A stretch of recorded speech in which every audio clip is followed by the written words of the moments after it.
Katanya, obat yang paling manjur jika ingin menenangkan hati yang gelisah adalah pantai. Ibarat putih yang mengandung semua warna, ombak adalah bunyi putih yang meleburkan segala kegaduhan dunia, sampai tak ada satupun yang mengganggu.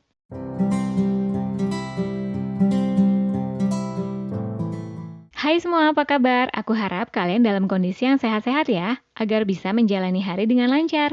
Lumayan nih ada jeda semenjak terakhir aku posting video, ya ada bolongnya deh. Tetap konsisten sih, masih nyempetin baca buku, tapi untuk edit videonya aku masih perlu nyelipin waktu. Dasar alasan aja. Oke, jadi untuk hari ini, aku kembali lagi pengen ngajak kalian ngobrol soal buku yang udah aku baca. Untuk minggu ini, bukunya adalah Rapi Jali karyanya Di Lestari. Aku dikirimin buku ini from my very best friend Ulima. Dia pengen tahu bagaimana pendapatku setelah baca buku ini. Karena yang ku tahu, Di Lestari adalah salah satu penulis favoritnya. Jadi Rapi Jali sendiri merupakan series yang terdiri dari 3 buku. Yang pertama adalah Mencari, kedua adalah Menjadi, dan yang ketiga adalah Kembali. Saat ini kita bahas satu-satu ya. Jadi di video ini kita bahas mulai dari seri yang pertama. Buku ini sendiri terbit pada tahun 2021 oleh Bintang Pustaka dan memiliki 352 halaman.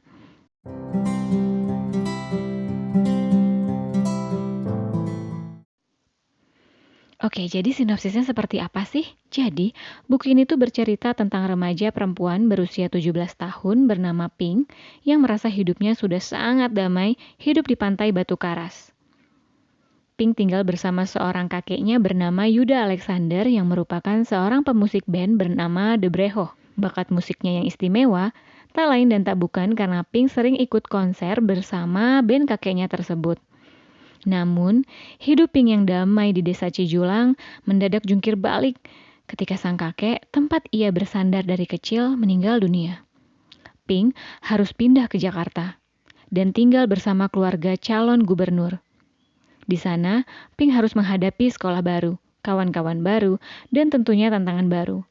Pink menyadari bahwa hidupnya tidak akan sesederhana yang ia bayangkan, di mana satu persatu kepingan-kepingan masa lalu Pink menanti untuk terkuak.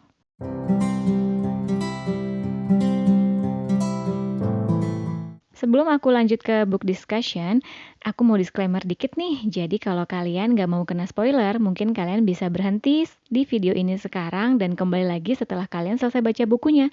Tapi kalau kalian mau lanjut dan mau dengar semua obrolan kita tentang book discussion ini, yuk kita lanjut.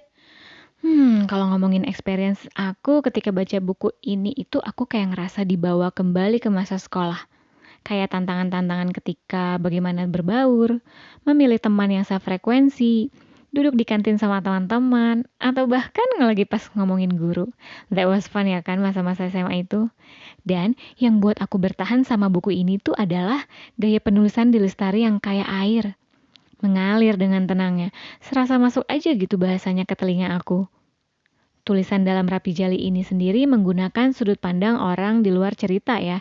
Jadi seakan-akan tuh kita pengamat dari semua tokoh yang ada dalam novel. Kita diajak untuk ngerti gitu latar belakang setiap tokoh pas ngambil keputusan. Gaya penulisan Di Lestari itu kan kaya kosakata ya. Jadi kayak ngajak aku gitu loh, tahu suluk-beluk dalam dunia musik juga. Walau aku awam juga sih sama teknik dalam bermusik, tapi untungnya Di Lestari nggak memberikan jurang pemisah yang besar. Jadi aku masih bisa ngerti dan mahamin lah sejauh ini. Terus di buku ini juga aku ngerasa seneng banget gitu loh karena ada satu lagu yang aku suka. Itu di-mention di buku ini. Judulnya itu Terbaik Untukmu dari Tik Band. Kalian ada yang tahu nggak? Kayak gimana sih rasanya itu kayak kalian lagi dengerin radio, terus lagu kalian tuh diputar. Padahal kalian kan bisa aja ya muter sendiri di gadget masing-masing. Tapi ya sensasi diputerin sama orang lain tuh ya seneng aja. Nah makanya aku tuh seneng banget ketika ngebayangin ya lagu ini itu dibedah sama band anak SMA ya, bandnya si Pink itu untuk tampil di ajang lomba band. Ayo, jangan ngaku anak MTV ampuh ya kalau nggak tahu lagu ini. Oh ya, dan juga jangan kaget, di buku ini tuh sering banget ada percakapan-percakapan menggunakan bahasa Sunda.